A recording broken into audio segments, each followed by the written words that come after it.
In the early hours of June 28, 1969, the streets of Greenwich Village, New York City, normally alive with music and nightlife, crackled with tension. Outside the Stonewall Inn, a well-known refuge for the LGBTQ community, a routine police raid took an unexpected turn. These raids were common, often marked by harassment and humiliation, but this time, the community fought back. As police officers dragged patrons into the streets, swinging their batons and fists, attempting to make arrests, the crowds pushed back. Trash cans and cars were set on fire, and bottles were hurled against the pavement. Some wielded their handbags as weapons to fight back, others kissed in the streets in defiance. The usual quiet compliance that marked so many raids previously gave way to resistance. Bargoers, drag queens, transgender women, and unhoused LGBTQ people, so often targeted and silenced, linked arms and raised their voices, shouting, "Liberate this bar." In the midst of the chaos, one trans woman stood out. Dressed in bright colors and sparkling rhinestones, she calmly bent down and picked up a shard of broken mirror. As she held it up, she looked back at her reflection and carefully touched up a smudge in her lipstick. Then, with a knowing smile, she said, "Thank God the revolution has begun, honey." Welcome to National Park After Dark.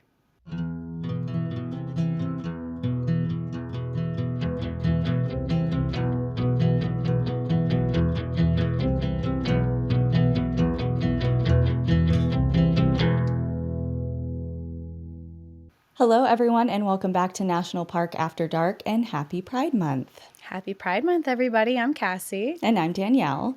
And today we are joined by Justin Yoder, the founder of LGBTQ Outdoors, for the second time on the podcast. Justin's a lifelong nature lover who grew up on his grandparents' farm in Missouri, exploring creeks and chasing adventures outdoors. That early passion stuck with him and eventually grew into something much larger. After years of nonprofit work focused on children's health in Africa, Justin came out in 2010 and began to notice a serious lack of representation for LGBTQIA+ folks in outdoor spaces.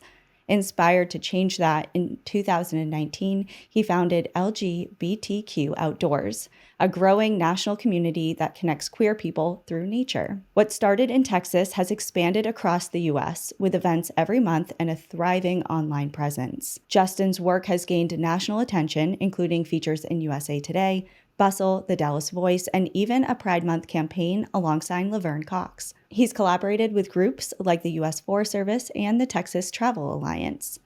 Justin now lives in Texas with his husband, Patrick, where he continues to lead LGBTQ Outdoors and inspires others to find belonging in the wild. Welcome back, Justin, to National Park After Dark. It is so nice to see you. Thank you. Happy Pride, and thank you for inviting me back. I mean, it's a dream to be on once, but now twice, like, pinch me. Yeah, well, you're doing great things, and it's so good to see you. I mean, it's been 2 years. Yeah. Yeah. Time flies. Time flies so fast. And we know you're super busy for Pride Month, and we really appreciate you hopping on to celebrate with us on National Park After Dark. Absolutely. And today I have put together a story for us that actually has been requested very often and frequently, especially with some ongoing news that's been coming out in the media. So I'm excited to dive into it because we're going to be talking about the Stonewall Uprising and Marsha P. Johnson. Yeah, definitely a story that needs to be told. So I'm excited that you're sharing it and that I get to be a part of it as well. Yeah, we're excited to have you here and to be here to talk and listen of the story. And then, of course, we are excited to dive into LGBTQ Outdoors and all of your fun events that are happening. What are you up to for Pride Month? I know you said you had 14 events that you're doing. Yeah, we are a little busy. June is our Super Bowl time of the year for sure. But we're going to be all over. Our biggest Pride events that we are doing will be Dallas, Denver, San Francisco, and New York will probably be our biggest ones. So if anybody is going to those, be sure to find our booth and say hi. Cool. Well, that's very exciting. And to give a little bit of context, I know Danielle just talked about a little bit of LGBTQ Outdoors, but can you talk to us a little bit about what it is and how you got started? Never really anticipated it turning into what it has. After I came out, I was really, I always loved the outdoors, but I really wanted to find a group that was an LGBTQ group, outdoors group to get plugged into. That was difficult to do, especially being in Texas. Mm-hmm. And so I ended up just starting an Instagram account, actually 6 years ago this month. I don't even think I planned it on Pride Month, but it turned out to be on Pride Month when started the Instagram account. The whole goal with that was just to show people, to break down the stereotype that queer people don't like the outdoors, and also to try to feature other queer people in the outdoors so that it would inspire our community to get outside as well. And then very soon after that, we just started receiving messages from people saying, I found my people and I've been looking for something like this. And I'm like, what are you talking about? It's just an Instagram account. But it started to let me know like there was a need for something that had to do with queer people in the outdoors, and involved into being a nonprofit with chapters all across the US now. It's incredible. I mean, to have social media is such a special place, right? Because you just have this opportunity. Social media, I mean, I guess it's a double-edged sword because it can be bad. Definitely. But also you find people that you never would have known were out there, and get to connect with people pretty much around the country, around the world. It just creates such a space to connect. So to see what you created blossom into such a amazing organization that started as an Instagram and is now a full community is really exciting. It really is. And I like one aspect of it too that I tell people a lot, especially at the point where we are now, is that starting this out early on, even when it started to turn into something more than just an Instagram, it honestly, it kind of was more about something fun to do as a community, and has now evolved into really changing lives. I can't tell you how many people have emailed me or came up to me at one of our events and said, this has truly changed my life. We had one example, a transgender person came up to me at LGBTQ Outdoor Fest last year and said, I never really felt proud to be a trans person or really felt like I had community and belonging. And now because of this event, I do. And I feel like I found my people. And at that point, I'm in full tears and just like, like Hit you right in the heart. Oh my God. never expected that kind of result. So it sounds on surface level, oh, that's fun and cool thing to do. But when you dive deep, like it's changing lives and impacting people deeply. I mean, we've found even in our own podcast, when people come up to us and they're like, this says, when you've created a community where people feel safe and respected and accepted, it's a game changer. And to be the facilitator of that is something that's really special. Yeah, it's the ultimate compliment, Definitely. It's the best. But yeah, today Cassie had, like she mentioned, she has had this story on the back burner for so long, and not because she was avoiding doing it. She was waiting because she heard that there was a book that was being written. And of course, there's a lot of material about this story, Stonewall and Marsha and all of that. But just to have all of the materials together in the latest and greatest, she was just like, it's coming. And now it's here. I'm certainly excited to hear it just because it's been a long time coming. And of course, it's a story that's really pertinent in today's day and age, just as much as it was when it happened. So tell us, Cassie, please.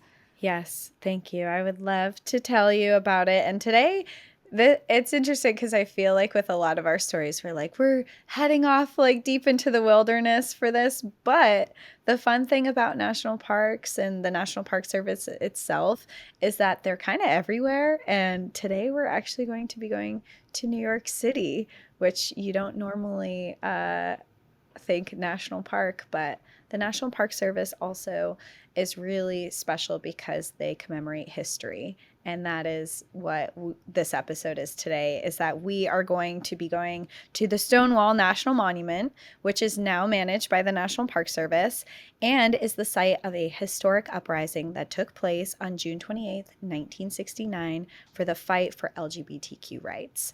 And before we dive into what happened those early morning hours, and of course the days following that, and the National Monument itself, I want to paint a picture of what New York City and the country was like for LGBTQ community people, but also for transgender people and the misinformation that was spread around this entire community.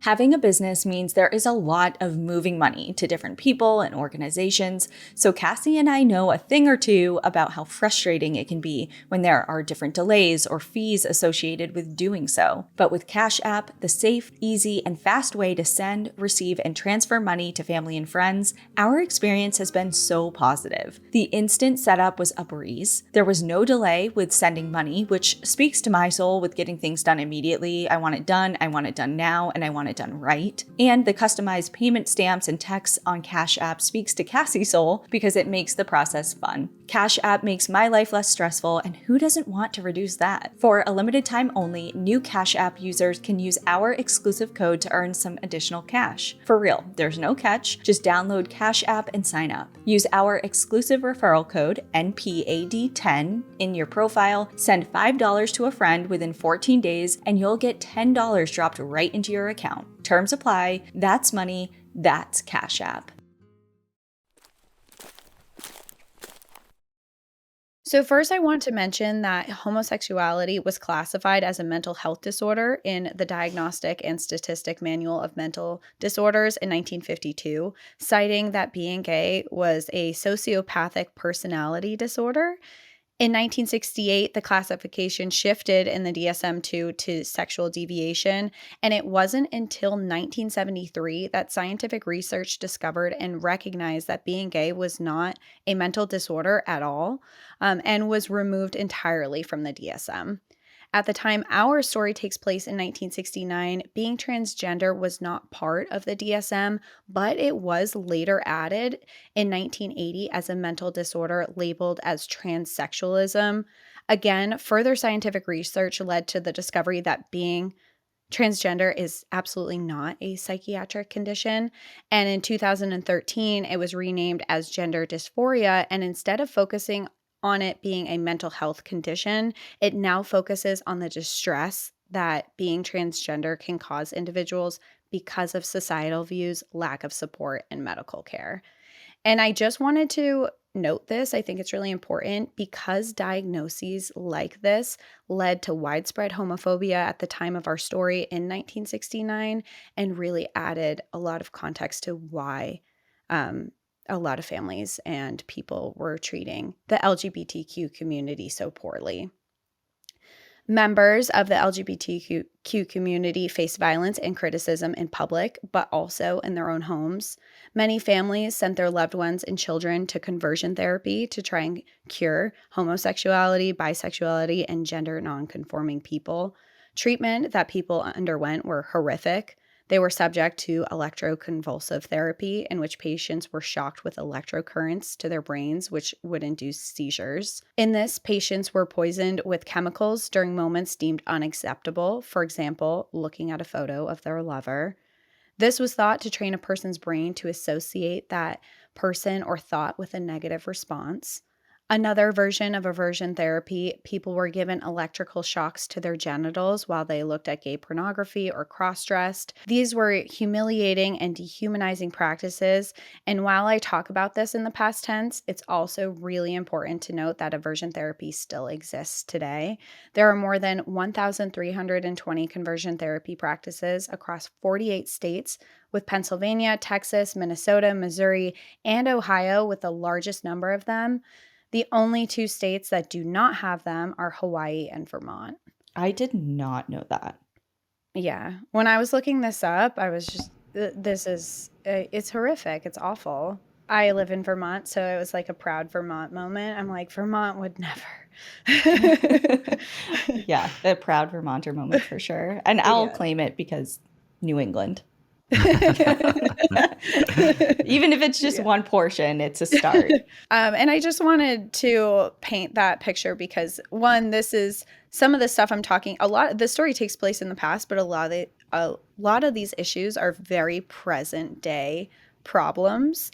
And in the 1960s, and unfortunately still today, children and family members who were gay often were faced with either being kicked out of their homes or attending conversion therapy. And many of those children and people just chose to leave. In 1960s New York City, the city streets became the homes of many queer children and adults who couldn't find jobs or places to live because of being ostracized from society. Specifically, the trans community and the Times Square area engaged in sex work to make ends meet. Their treatments from outsiders were often met with violence, humiliation, and ridicule, even from the New York City Police Department, who were known for their brutality against the LGBTQ community. A penal law nicknamed Walking While Trans Ban, which was originally aimed to address loitering for prostitution, was used to specifically target and harass transgender and gender nonconforming individuals, particularly women of color. This often led to arrests of transgender people simply existing in the streets of New York City, where walking in public became an arrestable offense. In addition to this, the 3-article rule, while not an official law but was treated as one, was a formal rule that people had to wear at least 3 pieces of clothing aligned with their gender they were assigned at birth to avoid being arrested. This made cross-dressing illegal, but also simply carrying false eyelashes on their person could make them subject to being arrested. You could open their purse or pocket, and if they had eyelashes, it was like, you're going to jail. Oh, God.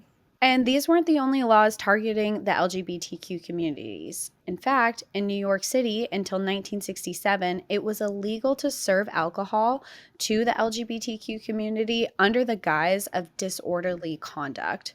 Many restaurants and bars complied with the orders, even posting signs that said things like, "If you're gay, please go away." This period saw the NYPD conducting frequent raids on establishments known to serve the queer community in New York City. These operations often resulted in arrests and systematic targeting of transgender and gender nonconforming individuals. During such raids, it was not uncommon for police to forcibly strip individuals to compel them to, quote, prove their gender. It was a practice that amounted to both public humiliation and a profound violation of personal dignity. Reports from the time documented instances of physical and, in some cases, sexual assault at the hands of law enforcement. In addition, violent crimes against the queer communities often either went unreported or completely ignored by law enforcement. In the nightlife scene, openly gay bars had a hard time obtaining liquor licenses. However, there was a loophole around this, and this happened to be the Mafia. At the time, New York City was largely run by what was known as the Five Families. That included people like Charles Lucky Luciano, who I did talk about in depth on one of our past episodes, our Hot Springs episode, Frank Costello, Carlo Gambino, and more. The Mafia were a large crime syndicate who were known to run bars, gambling, and drug trafficking rings, and even construction and transportation companies. When the government banned the LGBTQ communities from participating in nightlife, the Mafia saw this as a massive business opportunity. The Genovese family, part of the Five Families, dominated the organized crime in Manhattan's West Side bar scene and Greenwich Village. One member, Tony Loria, aka Fat Tony, purchased the Stonewall Inn in the Village on Christopher Street and converted it from a bar and restaurant into a gay nightclub. Operating on a tight budget, the club became known for its poor conditions, no running water behind the bar, glasses rinsed in dirty tubs, frequently overflowing toilets, and no fire or emergency exits. However, despite these poor conditions, the Stonewall Inn quickly became a vital gathering place for the gay community. It was one of the few spots where people could dance openly, and it welcomed drag queens, runaways, and even homeless LGBTQ youth who had nowhere else to go. And they had they had like go-go dancers and jukeboxes, and people could just drink and have like a great time. It was not a great bar. It seems like it wasn't a super great aesthetically and stuff, but it was a safe space for everyone. And the Mafia was like, yep, come on in, like have fun, have the night away. They blocked the windows. They made it so police couldn't look in, so people could do whatever they wanted without police engaging. It shows like even back then how much people craved the community. Like people want community to fit in with people that they belong to. And like, so like, it's interesting, you know, no matter what the conditions was of this bar, they craved that community so bad they were willing to put up with that just so that they could be authentically themselves for a night. That was my first thought when you were describing that. I'm like, the sense of community trumps all of the negative aspects of that building, from just, like you said, aesthetic to cleanliness to safety, you know, all of that was kind of came second to being like, this is one of the only places that we can gather and be ourselves and connect with one another, and that's worth it to us. Yeah. And it was this spot where people could be who they were with people who I mean, a lot of this community, they all knew each other because they all would go here, and they were all good friends. They all cared about each other. Some, like, they lived together outside of this. You know, it was really part of this big community that was there. To keep the bar running, the Mafia paid off the NYPD reportedly around $1,200 a week to ignore what they deemed indecent conduct. Though the police still raided the bar, they would tip off Fat Tony ahead of time. And the police did agree that they would only raid the bar during hours that were less busy. So they're like, we still have to do it because it's technically against the law and we have to act like we're not corrupt, and not like enforcing what we enforce and being paid off for it. But we'll do it when there's less customers. And we'll let you know when we're about to do it.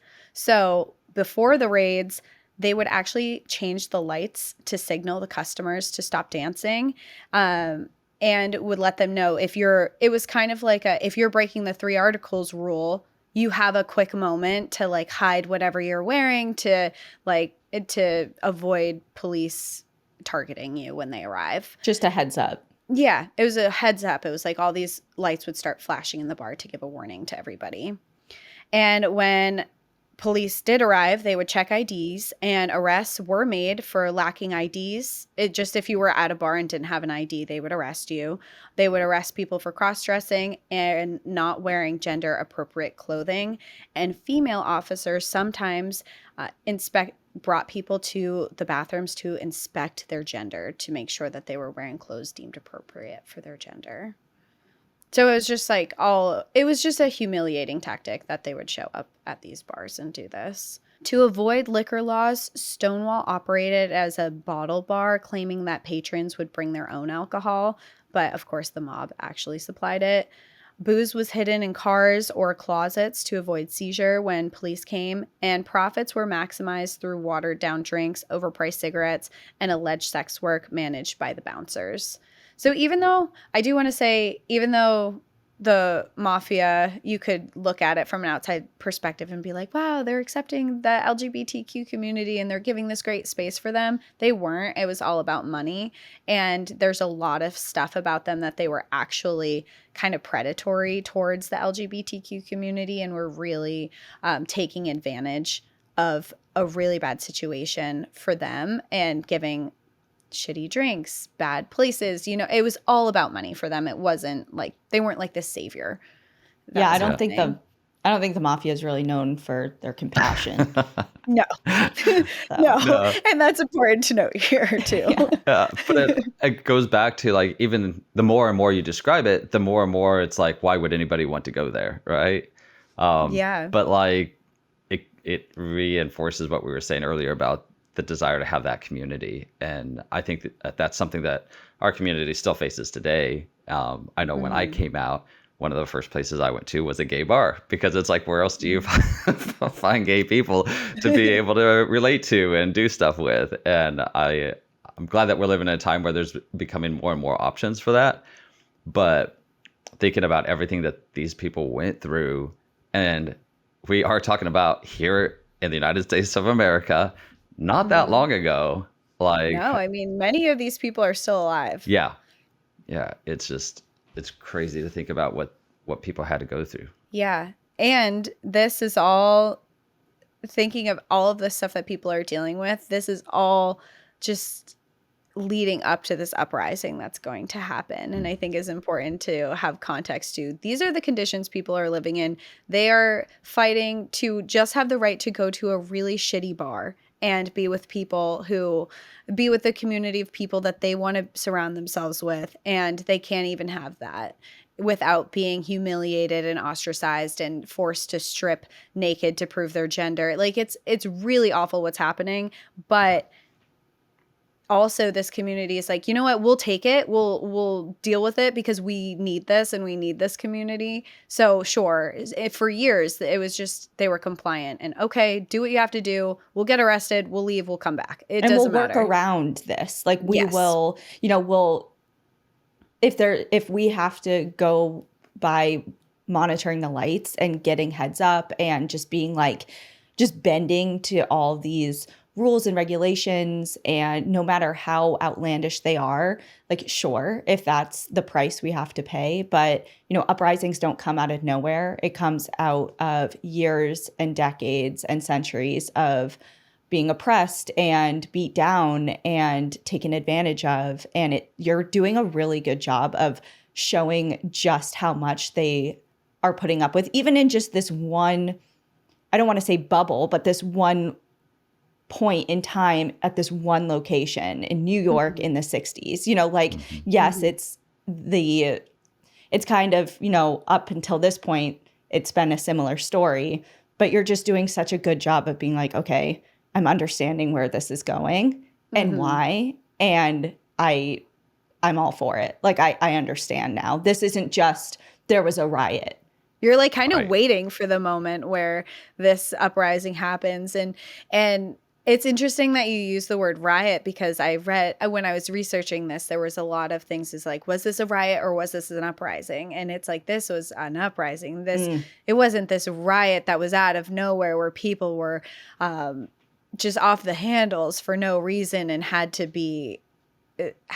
police had to intervene or whatever. That was actually, it was people finally speaking up for their rights that they had not really spoken up for because of the violence and just humiliation that was geared their way. And we'll get into that. It was a enough is enough moment. Yeah. It's like you only can put so much pressure on a community until something happens. And I mean, we to a degree are seeing that right now. Exactly. So. And like you said, it's a community. You can only put so much on.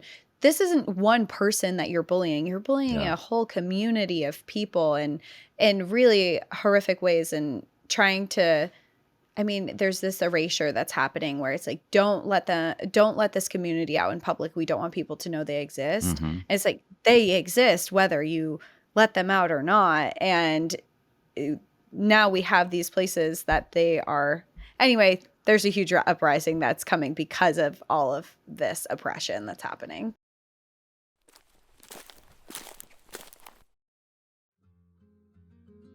This is an ad by BetterHelp. We've come a long way as a society, but still have work to do. And part of that work is smashing the stigma surrounding men's mental health. We all face pressure, but for men, showing or expressing that they're struggling or needing help is often difficult and seen as a sign of weakness. 6 million men in the US have reported suffering from depression every year. It's okay to struggle, and real strength comes from opening up about what you're carrying and doing something about it so you can be at your best for yourself and everyone in your life. But you can't do it alone. If you're a man and you're feeling the weight of the world, talk to someone, anyone, a friend, a loved one, or a therapist. Speaking to someone, especially a professional, has helped me by learning tools and skills to manage overcoming trauma, increasing my self-awareness, and how to manage difficult emotions like depression when it arises. As the largest online therapy provider in the world, BetterHelp can provide access to mental health professionals with a diverse variety of expertise. Talk it out with BetterHelp. Our listeners get 10% off their first month at betterhelp.com/NPAD. That's better, HELP.com/NPAD. So going back to the Stonewall. So to enter the Stonewall Inn, patrons passed a bouncer, paid a cover, which was $1 on weekdays and $3 on weekends, and signed a club register, often with joke names like Judy Garland or Donald Duck, and this was to conceal their real identities. Inside, the space was divided between two connected buildings. One held a long bar and dance floor with a jukebox. The other had a smaller bar, another dance floor, and two bathrooms. The main bar lacked running water. The interior was painted black and had boarded up windows to conceal, specifically from the NYPD, what was happening inside. In the early morning hours of June 28, 1969, one patron, Marsha P. Johnson, was enjoying all the Stonewall had to offer. She was drinking and socializing, dressed in some of her favorite clothing, dancing to Marvin Gaye's "I Heard It Through the Grapevine" on the jukebox, when warning lights flashed through the bar that another police raid was about to take place. Marsha was a vibrant and unforgettable presence in New York City's Greenwich Village. Born Malcolm Michaels Jr. in 1945 in Elizabeth, New Jersey, Marsha grew up in a working-class Black family and faced relentless bullying and violence for expressing her femininity from a young age. At just 17 years old, with a bag of clothes and a dream of living freely, she moved to New York City, where she reinvented herself as Marsha P. Johnson. The P, she'd often say with a wink, stood for "pay it no mind," in reference to her gender and lifestyle. Life in the city was far from easy for her. She faced homelessness, made a living as a sex worker, and was often harassed by police. But even in the harshest conditions, Marsha stood out. Decorated in flowers, sequins, and a radiant smile, she became a beloved figure in the drag and queer community, known for her kindness, resilience, and fierce authenticity. Marsha was known as the mother of the community because she became a nurturing force for countless queer youth who were either kicked out of their homes or fled and were left homeless in New York City. She often shared what little food, money, or shelter she had with them. When the warning lights flashed that night at the Stonewall Inn, it was not the first time Marsha was subject to a police raid. In fact, she had been arrested countless times prior for clothing she wore in similar situations. As the lights flashed, people stopped dancing and scrambled to remove clothing deemed not acceptable for their gender at birth, wiped off makeup, and any jewelry that they were wearing. Marsha, seasoned to this, had only dressed in half drag for this exact scenario so she could disguise herself quickly. When the police raided, they were searching for people breaking the 3 articles rules, and they could arrest anyone wearing or in possession of clothing that didn't fit their gender. The NYPD ran through the bar yelling, "Get in line!" And one by one, each person conformed and quietly followed police instructions, knowing exactly what would happen next. Like I mentioned, this was an extremely routine occurrence. The officers would go down the line, insulting and humiliating the people who stood in it, while aggressively and forcefully patting each person down, often in very violating ways. When they suspected someone of breaking the 3 articles law, they would be pulled aside by a police officer and forced into a nearby bathroom to expose their genitals to prove their gender. Exactly what happened next that night isn't clear, whether Marsha was the subject to a search or if after years of humiliation and mistreatment by law enforcement, this had been the final straw for her, but instead of conforming like she had always done in the past, she fought back. Marsha yelled at police officers, "I've got my civil rights," as she threw a shot glass, shattering it on a wall nearby. This lit a fire in the other people around the bar, and they also began to stand up to the police officers as well and protest their violating searches. Because they were speaking up, the police decided that they were going to arrest almost every person in the bar, where usually they would just grab one or two people to make an example and prove that the bar was acting unlawfully, and also just they came out blatantly and said that it was a humiliation tactic a lot of times, that they just came in to make a scene and leave. But this time, because for the first time people were fighting back and arguing, they announced that they were going to arrest everyone. And a paddy wagon was ordered to come take everyone away. Everyone who wasn't being subject to this, if they didn't have a reason, was ordered to leave the bar. But for the first time, people were not having it. They were yelling at officers to stop touching them and leave them alone, that they were violating their rights. Instead of leaving, patrons stood outside the bar yelling in opposition, and it wasn't long before news spread about what was happening at the Stonewall Inn. Within minutes, crowds of people arrived to also protest the police. As police officers handcuffed and led drag queens and transgender individuals out of the bar, onlookers began to shout in protest. Tensions quickly escalated. When one officer violently shoved a trans woman, she fought back, grabbing her purse and striking him over the head with it. The crowd erupted, chanting, "Burn it down," and "Gay power," as they attempted to overturn the paddy wagon they brought in. One trans woman, being manhandled by police for allegedly violating the 3-article rule, cried out to the crowd, "Why don't you guys do something?" And that was the spark. Marsha was the first to throw a rock at police, and then chaos broke out. Bottles were thrown, cars were set on fire, police tires were sliced with knives, and fists flew as the crowd clashed with police. Decades of abuse, discrimination, and indignity suffered by the LGBTQ community had reached a boiling point, and this was the moment it all exploded. Of course, sometime in the moment of chaos, Marsha has famously been noted to have taken a moment to pause, fix her lipstick in a broken mirror while Christopher Street burned around her. Overwhelmed by the crowd, police officers escaped in the paddy wagon, and the ones who couldn't barricaded themselves inside the Stonewall Inn. The crowd was energized by the unusual sight of police officers forced to take cover inside the Stonewall Inn that was usually their safe haven. People began throwing objects at the building, including bottles filled with lighter fluid. A few individuals removed a parking meter and used it as a makeshift battering ram, attempting to break down the door where officers were now barricaded and hiding inside. Marsha joined the crowd, in some moments even leading the riots and chants. She threw bottles at the Stonewall, cheered with her friends, and climbed up a lamppost, dropping bricks on a cop car. That night, her cheering and protests caught the eyes of reporters, and she was featured on the 6 o'clock news. Eventually, backup was called in, and the officers hiding in the Stonewall were safely brought out. The night resulted in arrests of 13 individuals and a massive protest, but it wasn't over. The following evening, June 29th, word of the uprising had spread rapidly through the neighborhood. Hundreds of people returned to Christopher Street. Demonstrators gathered outside Stonewall, chanting slogans like "Gay Power," singing and confronting police. Riot control units arrived again, and a second night of protests took place. Tensions ran high, but the community held its ground. On June 30th, the atmosphere shifted. The street outside Stonewall was relatively quiet, but the groundwork for organized resistance was already taking shape.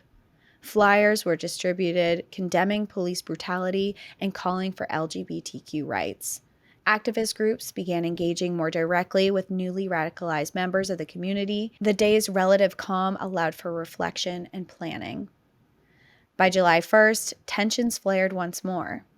That morning, the Village Voice had published articles that ridiculed the previous day's events and used derogatory language to describe the protesters. That evening, another crowd assembled, this time in part to protest the newspaper's coverage of them. Some attempted to enter the Voice's nearby offices. Once again, clashes between protesters and police erupted in the streets, leading to more arrests and further unrest. Smaller gatherings and demonstrations continued into July 2nd and 3rd. Though the crowd size diminished, the persistence of protesters underscored a significant shift. For the first time, large numbers of LGBTQ individuals were standing together publicly and refusing to be intimidated or backed into silence. The Stonewall Uprising represents a critical turning point. It galvanized a broader movement, leading to the formation of new organizations, including the Gay Liberation Front and Gay Activist Alliance, that demanded equality, visibility, and an end to police harassment. Marsha, who was front and center of this movement, was called the Rosa Parks of the LGBTQ movement because of all the initiatives that were put forth because of her bravery to be the first to speak up. Though the LGBTQ people in America had long resisted government persecution, the Stonewall riots ignited a powerful new chapter, sparking a bold and unstoppable movement for gay rights that would inspire change across the United States and around the world. And I wanted to stop here just for a moment, just to say, like, these riots, they took place for 6 full days, and all of this is going on.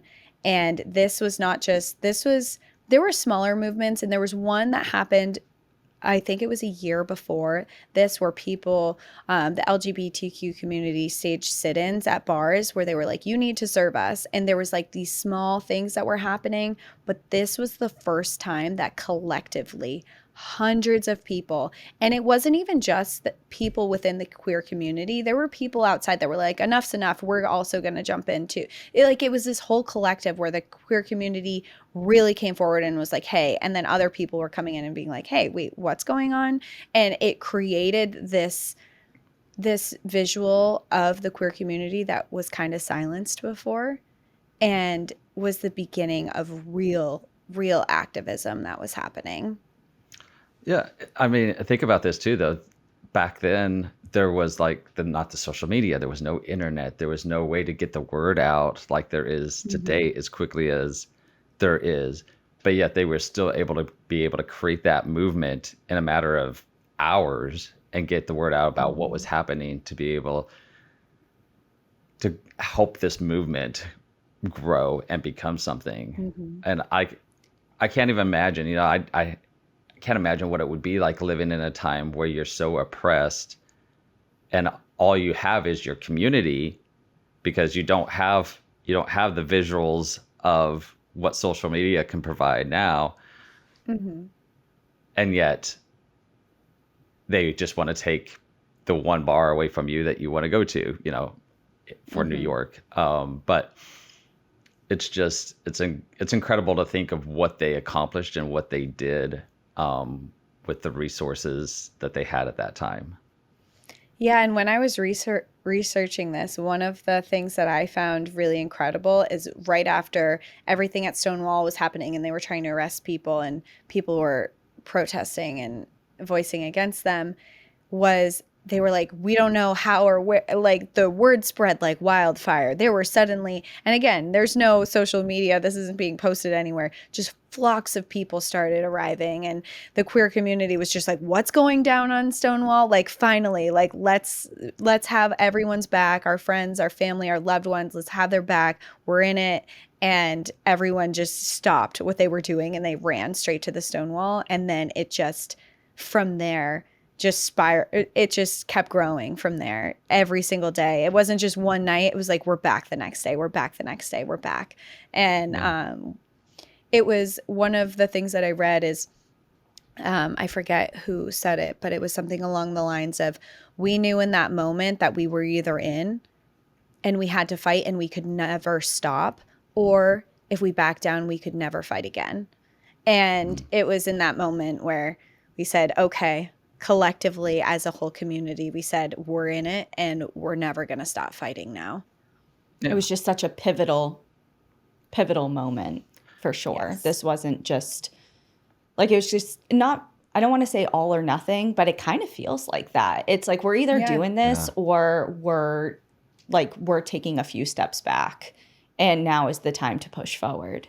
For sure. And one of the most frustrating, if not the most frustrating thing to me about all of this, and still the fight that we have today, is we aren't hurting anybody. We aren't doing anything to anybody else other than just wanting to live our authentic our lives and just be ourselves, so it's just the most frustrating thing to me that why do we have to still be fighting even today, which I know we're going to get into a little bit more later, but why are we still having to fight today when we aren't doing any harm to anybody else? Yeah.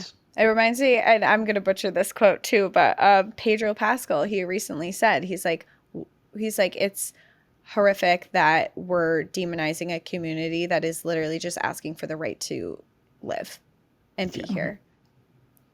And it's so true. It's like, why? And it stems back, I mean, and one day there's going to be the right side of history and the wrong side of history. And throughout time, we've seen that oppressing certain groups of people, you're always on the wrong side. It's never the right side. And one day we're going to be past that because, I mean, this fight is not going to stop. People are not going to give up. We're in it. Just like Stonewall. It was like, we're starting, we're not stopping. Even though it has been several decades since then, that doesn't mean the fight's over. And it's not going to, just because there is this push that's happening to try and further oppress these communities, doesn't mean that the fight has ended or will end. Right. Everyone deserves the equal rights. Yeah. No matter. End of story. Period. Like, everyone deserves equal rights. Yeah. Period. Like, yeah. I think we're in another huge pivotal moment. Even though it's not a raid of a bar, it's taken a different shape, and that's in legislative actions and erasure of certain language and history in different, sources, and just throughout just different moves by the government. Like that, we are in another pivotal time, and we're seeing a similar response as to, I don't fucking think so. And that's like, it's awful that we're here again a handful of decades later in just a different way, but it's also encouraging to see the immediate response of no.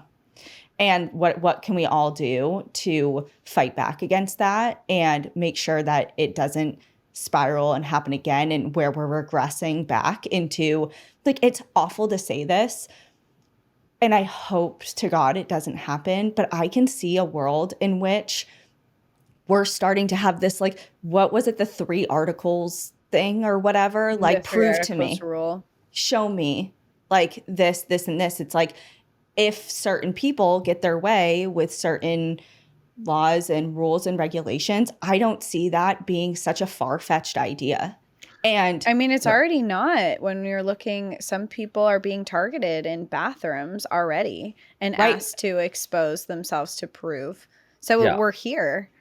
Yeah, we're going back. And with the LGBTQ history, like, there's always ups and downs, has been. And for me, like, we're tired of being political pawns, and just being a political talking point.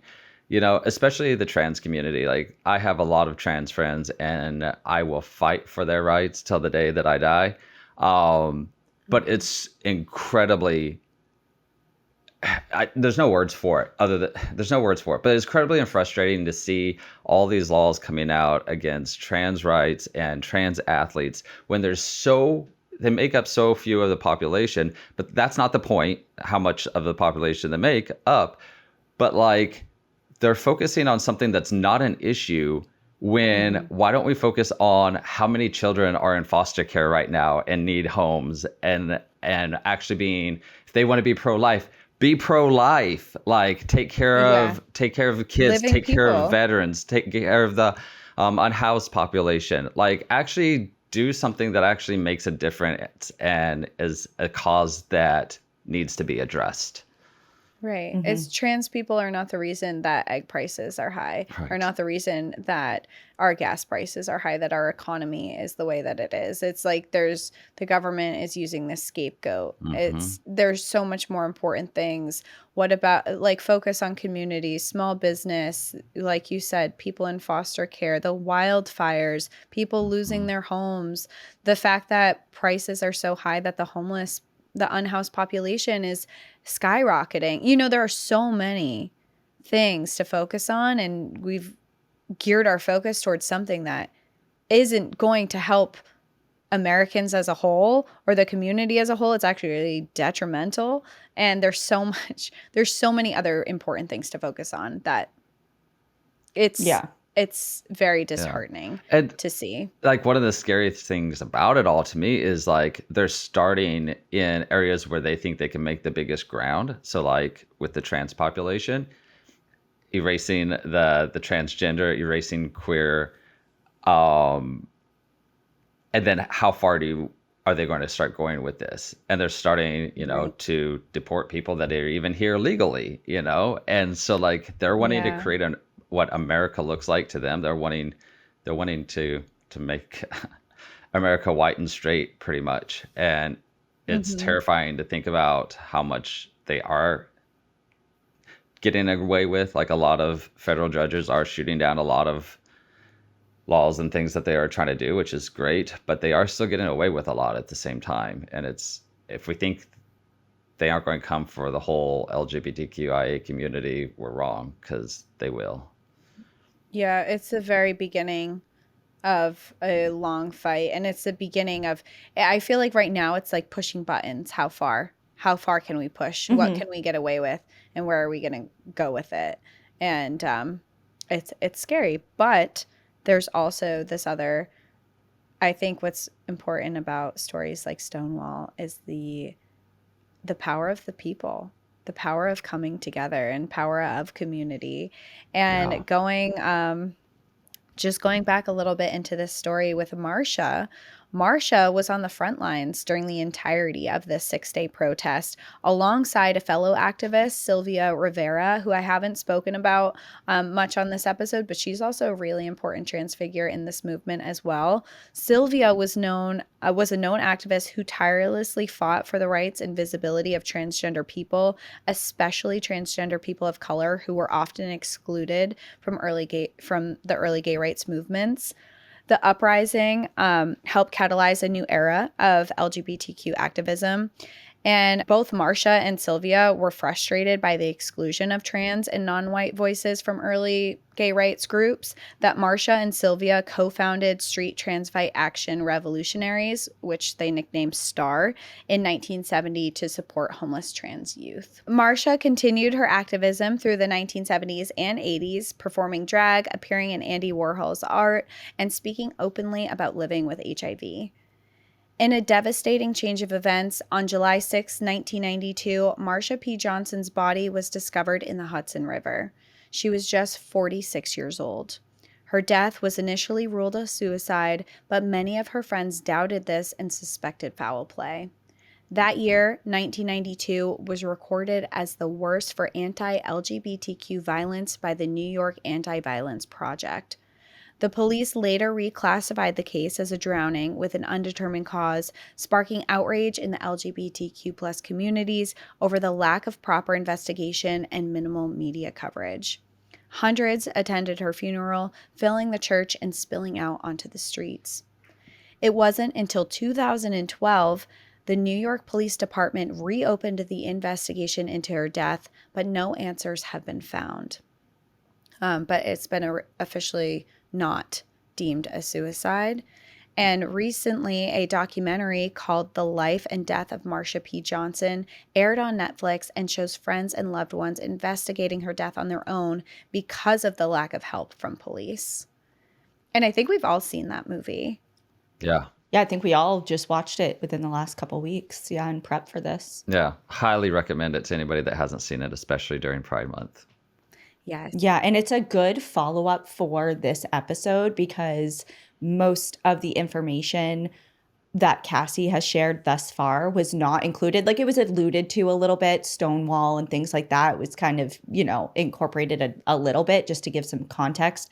But the majority of it was about the investigation into her death and things like that. So it's good to have this foundational knowledge of the episode before watching it because it is a good standalone and I think you'll get a lot out of it regardless, or somebody would.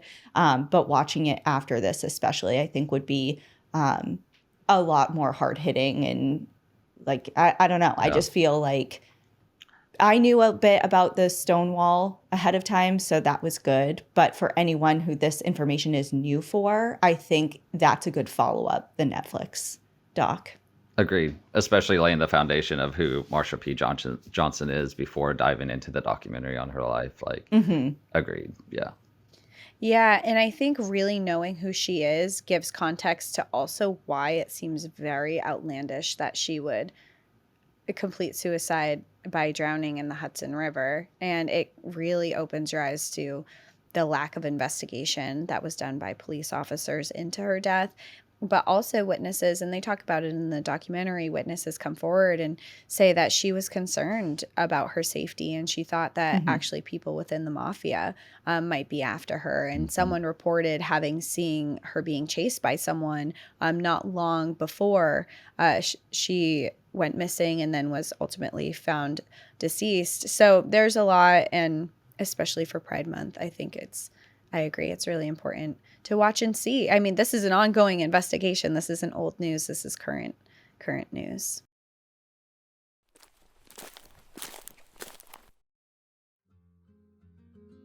Summer is finally here, and the last thing I want to be doing is spending time inside when I could be out adventuring or relaxing outside with a good book and a hammock. Actually, I take it back. The last thing I want to be doing is spending hours of time inside, specifically cooking. If you agree, I have a solution. Factor's chef-crafted, dietitian-approved meals are ready in just 2 minutes, taking the hassle out of eating well. Their pre-prepared, chef-crafted, and dietitian-approved meals are delivered right to my door every week. I get to choose from 45 weekly menu options, so I, and you, if you're with me, can pick gourmet meals that fit your summer gains and goals. You can choose from options like Calorie Smart, Protein Plus, Keto, and more. With so many options, it makes meal planning even more exciting because not only do they have meals, they have snacks, smoothies, and even dessert. But just because they're fast doesn't mean that they skimped out on quality. They're nutritious and delicious. Also, and this is my lifesaver right here, they have an option to pause or reschedule deliveries anytime. Get started at factormeals.com/NPAD50off and use code NPAD50off to get 50% off plus free shipping on your first box. That's code NPAD50off at factormeals.com/NPAD50off for 50% off plus free shipping. One more time, factormeals.com/NPAD50off. Today, there is now a national monument that commemorates the Stonewall Uprising of June 28th, 1969, which of course has been widely recognized as the catalyst for the modern LGBTQ rights movement in the United States. Stonewall National Monument includes Christopher Park, originally created in 1837, along with Christopher Street and the Stonewall Inn.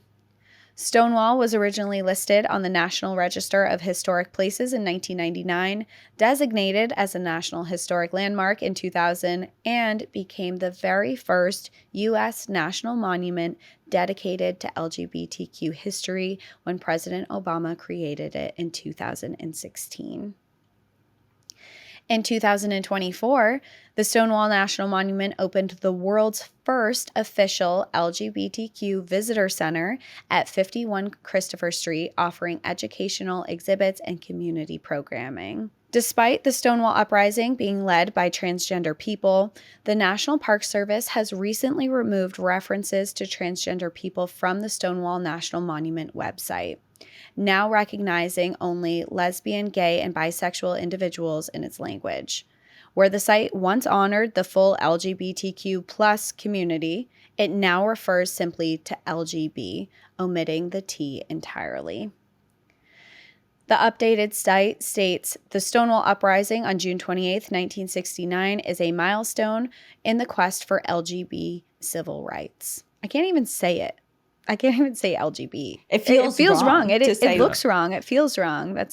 You're ignoring a whole group of people. Yeah, it's awful. A revision that activists say erases the pivotal role transgender people played in that history itself.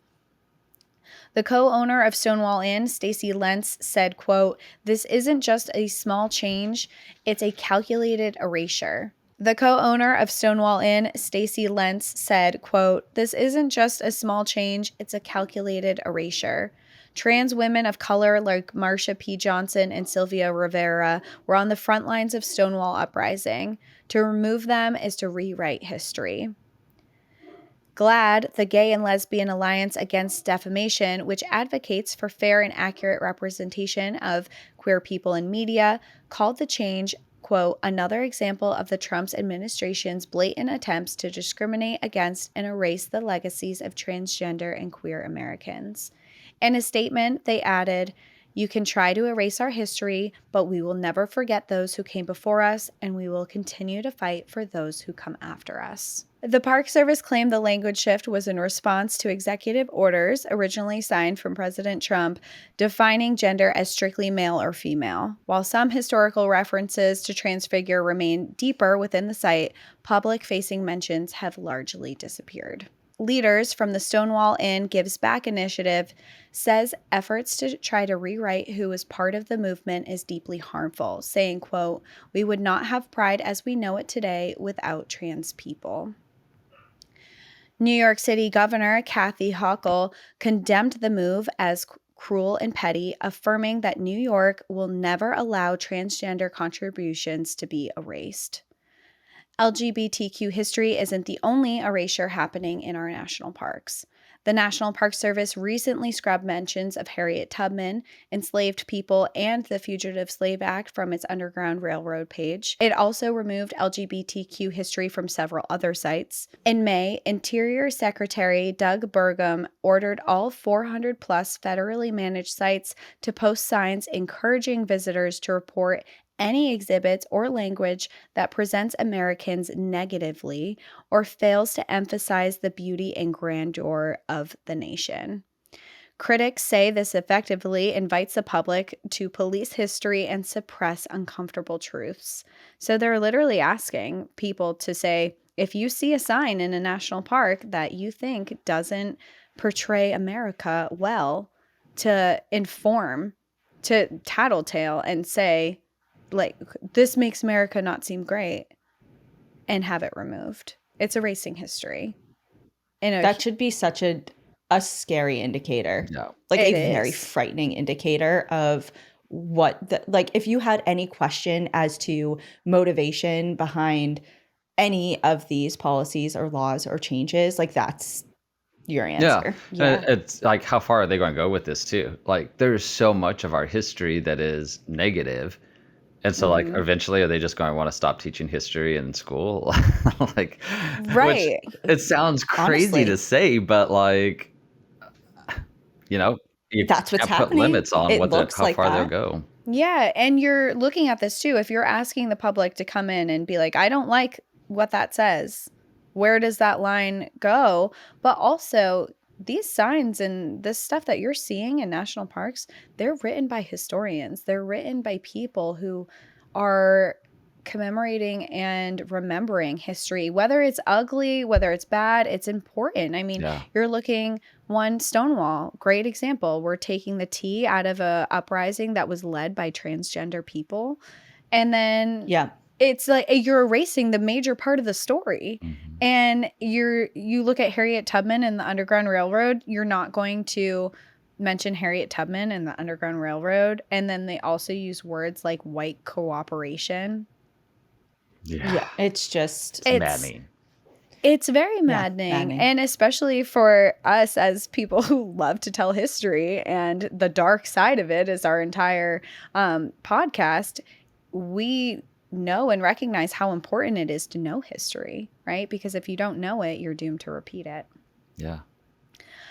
Sites at risk for this, of course, include the Manzanar National Historic Site in California, which documents the incarceration of Japanese Americans during World War II.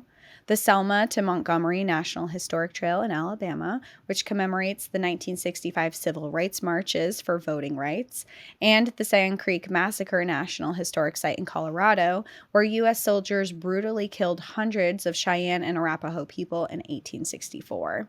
And of course, Stonewall, who was already subject to this erasure. The National Park Service has long been trusted for preserving and teaching U.S. history, and it's now being forced to choose to erase that. Alan Spears of the National Parks Conservation Association called the effort, quote, an unprecedented unraveling of our nation's heritage, warning it threatens both historical integrity and public trust. I mean, that kind of just goes into everything we just said, you know. This is our history. It's not an opinion. It's not something that we can just pick and choose what we like and don't like. It's our history, and some of it's really important. You can't say, I don't like this community of people, so I don't want to recognize the strides that they've made in history. It's just who gets to pick and choose what we remember and what we learn. It's not right. Yeah. I mean, what a time we're living in, unfortunately. It's just, it's hard to believe that this is the reality that we're facing in the United States. But I know one thing. I know, just like at Stonewall, when people rise up, we can make a difference and we can make our voices heard. So I know none of these communities are going to be erased, and we just got to make sure that we keep them a part of our history. Mm-hmm. And that we keep telling these stories and we keep educating ourselves and making sure that these voices aren't forgotten or unheard. And like you said, people are going to stand up to this. This is the beginning of the community of everyone coming together and be like, hey, this is not okay. We're not going to stand for this, and we're not going to accept this. And part of doing that is telling these stories and continuing to inform people of this history that is trying to be erased.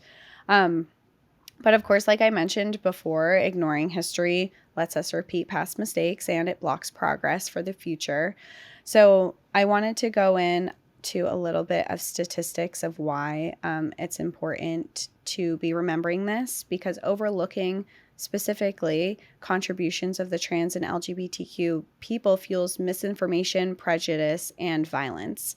And I wanted to go into just some statistics to give people some context of what that means and what the transgender communities and just the LGBTQ communities have been facing already without this current erasure that's trying to happen.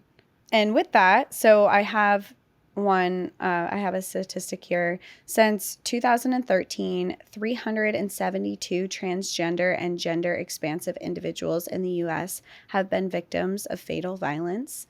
As of November 2024, so 7 months ago, there have already been 30 deaths that have been recorded.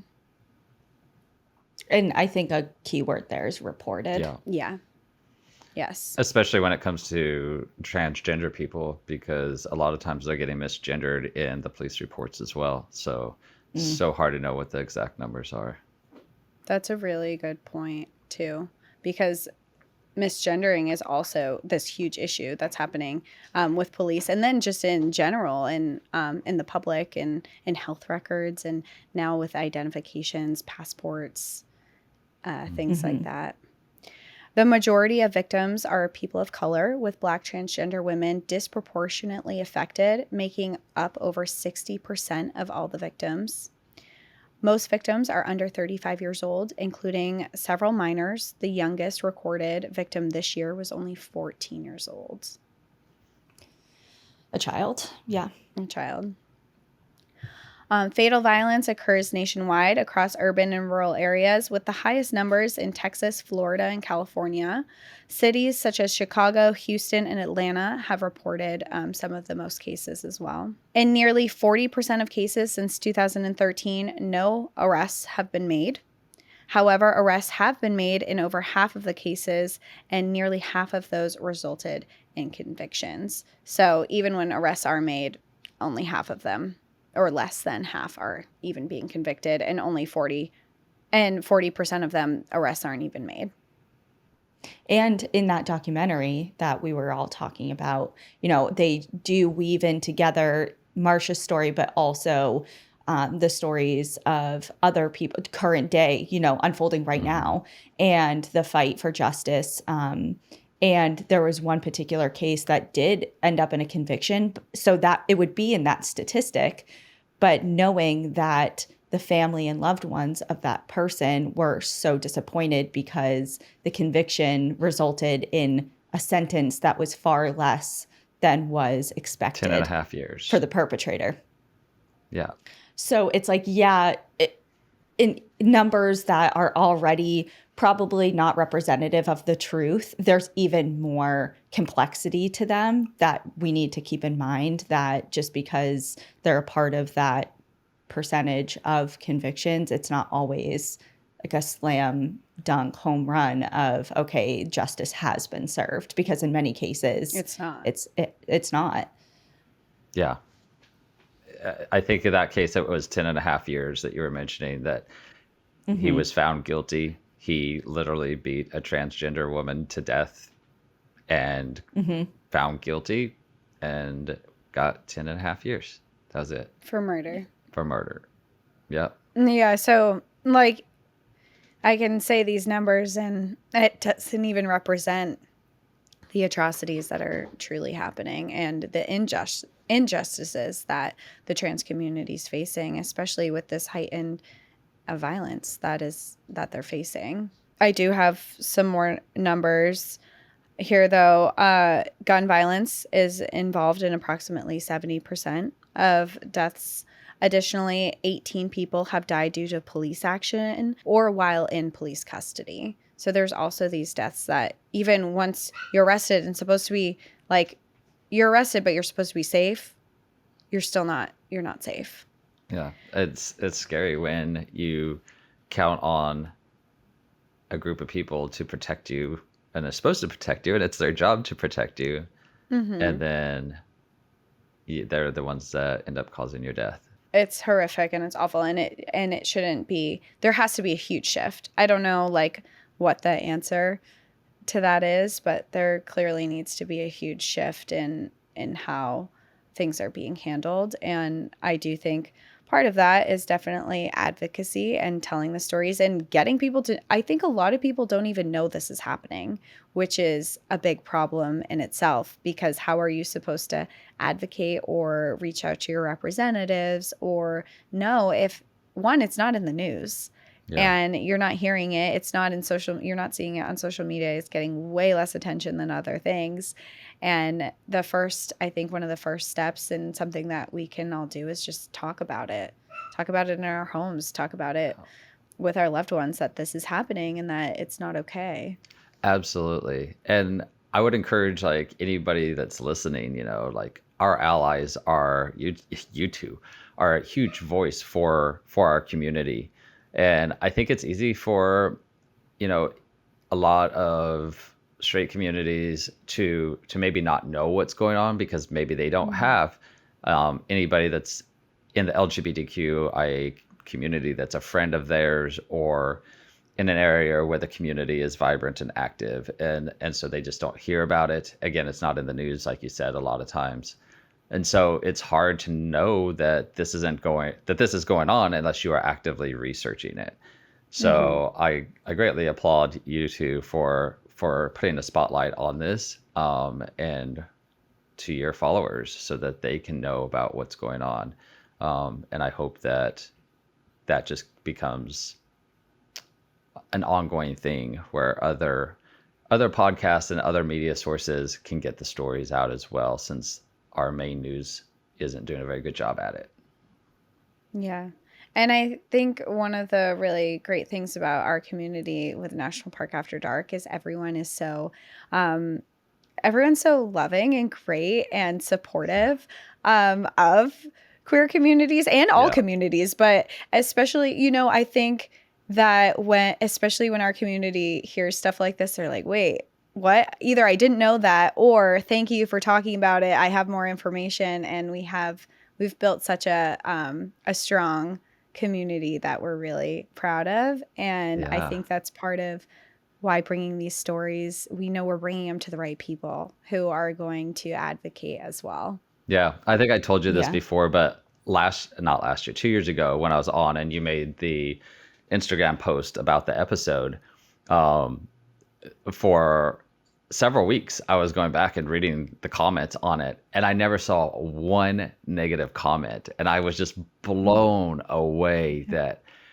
out of all of your listeners, like not one person felt like they needed to go over and troll and make a negative comment on it. Yeah. And that's huge for the community that you That's two huge are for a any type of community. post. It is, But yeah. especially this.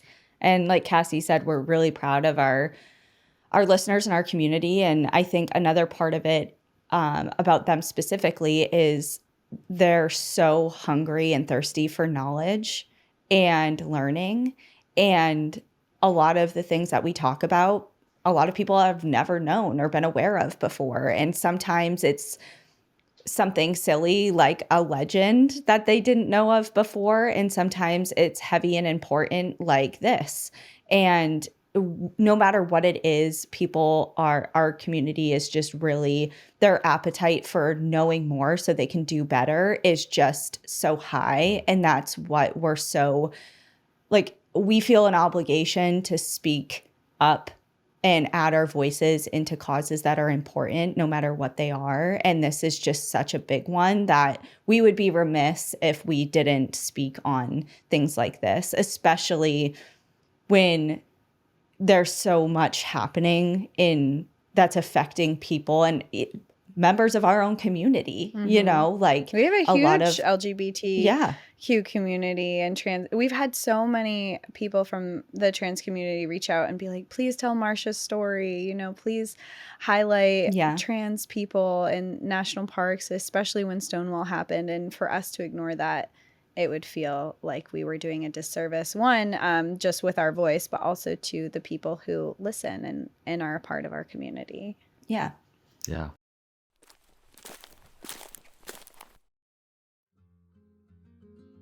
Over the years, I've been incorporating more and more ways to reduce my paper use, from reusable towels to bamboo toilet paper to saying goodbye to sticky notes. I love making lists and organizing my schedule, so I was flying through those things. But now I have a new way of keeping organized with Skylight Calendar. The Skylight Calendar is a smart touchscreen calendar and organizer for all of your chores, your groceries, your to-do lists, and is a great way to manage appointments or meetings to make sure that they never overlap and that they're never missed. It helps keep busy households on track and everyone on the same page. This calendar syncs events from existing family calendars like Google, Apple, and Outlook, and is super easy to set up and use, and also shows all of the family events in one spot. It's even color-coded by person, so you can easily tell who is doing what and when, which is one of my favorite features because Cassie and I share a calendar, and it's color-coded. I'm brown, she's yellow, so every time I glance down, I can easily distinguish what is my event and what's her event, and what is a shared work event, which is blue. With the free Skylight Companion app, you can add or update events, lists, and more on the go, which is super helpful because who isn't on the go? If in 120 days you aren't 100% satisfied, you'll receive a full refund. Right now, Skylight is offering our listeners $30 off their 15-inch calendars by going to skylightcal.com/NPAD. Go to skylightcal.com/NPAD for $30 off your 15-inch calendar. That's skylightcal.com/NPAD.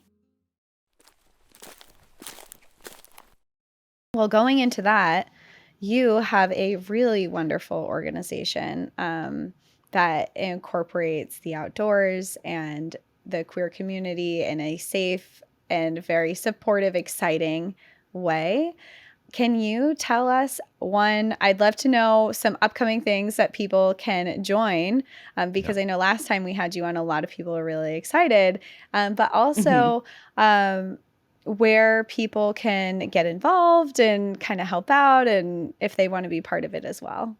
Yeah, absolutely. Like, of course, this is a huge passion of mine, and has turned from just like this, like we talked about at the beginning, this fun Instagram account, into this movement. And there's a couple aspects of us that really stand out, I think. One of them is our ambassador program.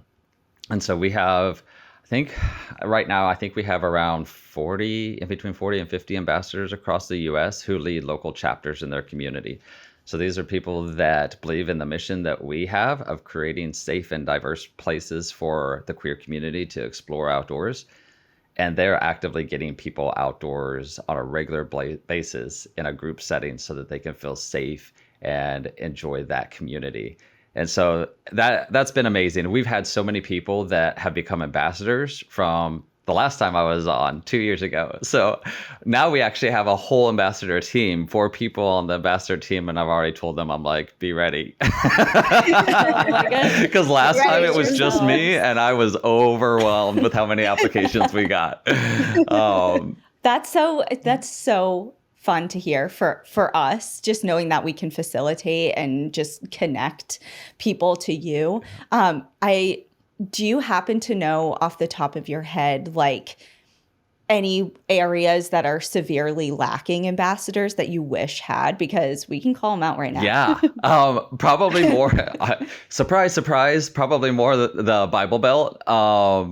Okay. We definitely, and then part of the South. We just got Alabama, an ambassador in Alabama, so that's cool. Very cool. But a lot of the Midwest, we still could use Missouri, Kansas,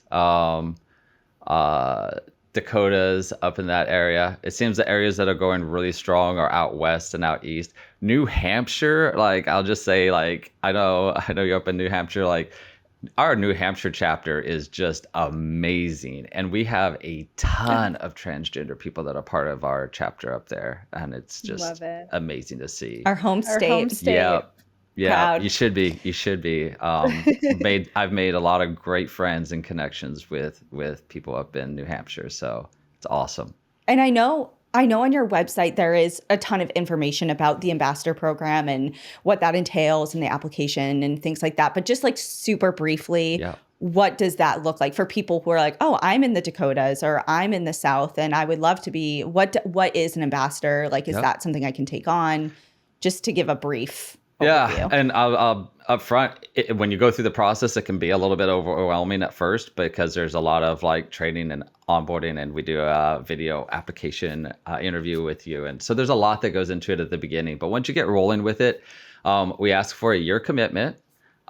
We ask that for each chapter that we have, and by chapter, it's for the most part, it's a state, but like New England is a chapter. Okay. And DMV, DC, Virginia, Maryland is a chapter. So once in a while we'll combine them, but generally it's a state. We'll have a Facebook group, and I know like Facebook isn't the greatest place, but it's a great place and the best place that we found to be able to create that community online. So we ask that you help keep an eye on that and run your state's or your chapter's Facebook group. And then we ask that you do an event, at least one every other month. And we have some people that'll do 1 or 2 events a month, but at the minimum, at least one every other month. And it can be as simple as getting some people together and going on a picnic, or it might be a 3 or 4 day backpacking trip through the mountains. Our Colorado group is amazing, and they've done where they've got up at like 2 a.m. in the morning and gone hiked 14ers. And I'm like, okay. That's very Colorado. That's very Colorado of them. Yeah. So it's all about your level, but we handle all of the backside of it and make it easy. So our ambassadors submit the events. Our ambassador program event coordinators, they create graphics for it and get it up on registration up on our website and make sure people are getting their release forms in and all that. So we handle a lot of the not so fun side, so the ambassadors can handle more of the fun side. Mm-hmm. And so that's a big part of it. And it's all about, really getting our community together and making them feel safe, seen, heard, and getting representation out there. So it's not overly difficult, but it can be very rewarding for sure. Lovely. Love it. And for people who are listening that are like, that ambassador program sounds amazing, but I just want to join. Yeah. How do people just join it for a local event? Yeah. If you go to our website, which is just lgbtqoutdoors.com, and go to the local chapters, you can see all of our ambassadors and where we have chapters, as well as links to the Facebook groups if you want to join. So I know a lot of people have ditched Facebook, and that's totally fine. So if you can't join that way and you want to get connected, you can contact us through our website. We'll be sure to let you know how to get connected to your ambassador, or the events you can check out as well. But you will be able to see where we do have chapters currently. And so that's a good way too. You brought up where we might need people. You can definitely check out the website and see where we do have chapters. And just because we do have an ambassador in that area does not mean that you can't apply as well, because it is great to have several ambassadors in an area, because when one time is up, then there's somebody there that's still going. Also, if you are only doing an event every other month, then that gives you guys an opportunity to rotate and have more, and at least one event every month. So the website's a good place to get that information. Perfect. Fantastic. Yeah. I definitely want to shout out two other aspects of the ways for people to get involved if they want. This year it's getting a little bit tight, but we have started a new thing called the Adventure Trips. And these are just trips that we're doing to national parks and cool areas. And they have been selling out like crazy. So we only have one that still has space available, which is in October. And that's going to be to the Great Smoky Mountains. So we were just talking about the Great Smoky Mountains and how nice. Yeah, we're like, for one of the most visited park, we've never been. Oh wow, really? Okay. Yeah. Well, maybe you need to come on the trip with us. I guess so.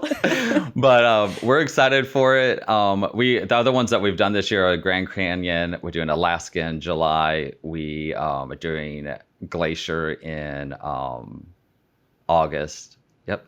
But again, those have sold out. It's been amazing to see how fast these trips have been starting to fill up, and the need that people want.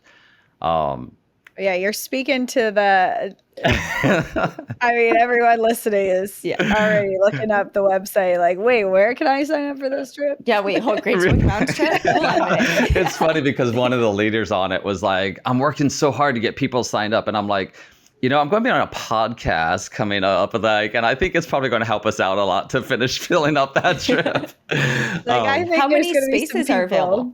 Yeah. Great Smoky Mountains has the most out of any of our trips. I think there are 24 spots that were available, and I think it's getting close to about half full now. Great. But it's good. Oh, in October there is going to be so beautiful. Yeah, it's starting on my birthday actually. So October 11th it's going to start. So it's going to be great. It's a little bit longer trip than we usually do. Our adventure trips are typically about 4 days. This one's a little bit longer, and it is going to be packed with wildlife viewing and hiking and whitewater rafting and zip lining and just like all of this stuff that we're going to pack into it. Yeah. So it's going to be amazing. And then in September, we have kind of our flagship event, which is called LGBTQ Outdoor Fest. And this is kind of became such a powerful event. It is 4 days. It's almost like a queer summer camp for adults. And we have 4 days of outdoor workshops where we bring in these great instructors from all across the US. They do workshops. We do all these activities, and just an incredible time of community. This year, it's actually going to be in New York, which is fun since we're talking about New York today. But it's going to be in the Catskills, and it's just going to be an amazing time. So whether you like the outdoors or not, and you're part of the queer community and you're just wanting to explore more of what we're doing, like, you're welcome to come to this. And all of the information, again, is on our website. But it is a time where people come thinking, I think, that they're going to get some new information, new education, and have this fun time. And they walk away, like, at the end of it, crying as they're saying their goodbyes, just being like, I had no idea this was going to impact me and transform my life the way that it did.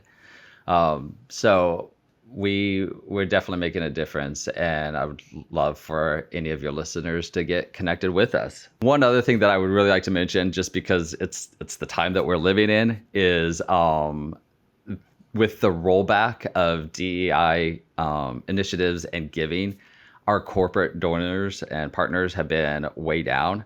The ones that we have are amazing and incredible, and I'm so thankful for them. But one, if there are any corporate donors out there that want to partner with us, we would love to connect with you. But also, we're really counting on our community to step up as well. We have this new program called the Trailblazer Society, and people can join it for a monthly level, starting at $15, and there's different perks that you can get for different levels that they join up. But we're really asking our community that if what we're doing is meaningful to you, or you see the purpose and the mission behind it and you want to be a part of it, this is a great way that you can really help us go and do great things, because unfortunately it takes money to run a nonprofit and any organization. And as we grow, there is more and more need, which means more and more finances that we're needing. And so it's a great cause, especially in 2025, to put money into a great cause. Yeah, what's better than to, if you're able to give to something that you feel really strongly about. And if people are wanting to be part of the trailblazing community, how do they sign up for this? Yeah, exactly. Going to our website, lgbtqoutdoors.com. It's just /trailblazers-society, I believe, but it's in the menu as well. So as soon as you go to the website, you can see Trailblazers Society in the menu, and you can check it out. Perfect. And of course, we're going to be linking your website directly in this episode description, so people can click on that and browse around, whether they're interested in being an ambassador, going on one of your trips, or being a trailblazer, or giving any sort of information you want. It's all there. You also have a podcast. We do. There is also that. We have our podcast as well, and people can check it out on pretty much wherever you listen. Spotify, Apple Podcast, just search LGBTQ Outdoors podcast and it'll come up. But it's kind of our way of trying to provide free education and stories directly to the queer outdoor community. It's one of those things too that I never expected to hear some of the stories that we have heard, but it's not uncommon for us to get an email from somebody in a very rural area who is older in life and will tell us they've never come out. They don't feel like they can ever come out because of their family and work and all of that. And they get to live vicariously through our podcast and the guests that we have on our podcast. And so it is encouraging. As you know, doing a podcast is a lot of work on top of everything else in life. But we try hard to try to get episodes out every other week when we can, and would love to eventually turn it into weekly. But it's definitely a resource that people can check out as well. Yeah, and if people haven't listened yet, we were on your podcast. You were, yeah. 2 years ago. Yeah. We did trivia, right? Yeah. What's it? I think we did. Did we do 2 different episodes? I'd have to go back and look. I know we did trivia, which was I think fun. We did too. Yeah, the trivia one I definitely remember, and it was interesting and fun. And you started doing some trivia too, right? We always do sprinkle it in there.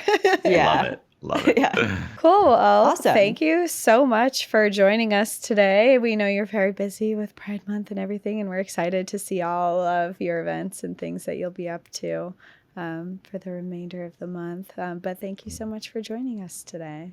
Thank you. It's always an honor. I know that I've said it in the past, but this is my favorite podcast by far, not just because I'm on it, but I got hooked from the first time I started listening to it. And I think what you are doing is incredible, and definitely goes so much deeper than just providing entertainment for people. Like, you're creating community, you're making sure history stays alive, you're educating people, and like the community that you have created speaks volume to who you two are as people. It's just amazing. So well done. Thank you so much, Justin, for the kind words, and everyone listening, go overwhelm him and Bombard my his team. community. Yeah, please go flood the website. You know where to find everything. We'll link it in the episode description, and we will see you next time. In the meantime, enjoy the view. But watch your back. Bye, everyone. Bye. Thank you for joining us again this week. If you love National Park After Dark and want to hear exclusive bonus stories, join us on Patreon or Apple subscriptions. Patreon subscribers have access to our National Park After Dark book club, live streams, Discord, and much more. If you prefer to watch our episodes, video episodes are now available on YouTube. If you're enjoying the show, please take a moment to rate, review, and subscribe on your favorite listening platform. And to follow along with all our adventures, you can find us on Instagram, Facebook, TikTok, and X at National Park After Dark.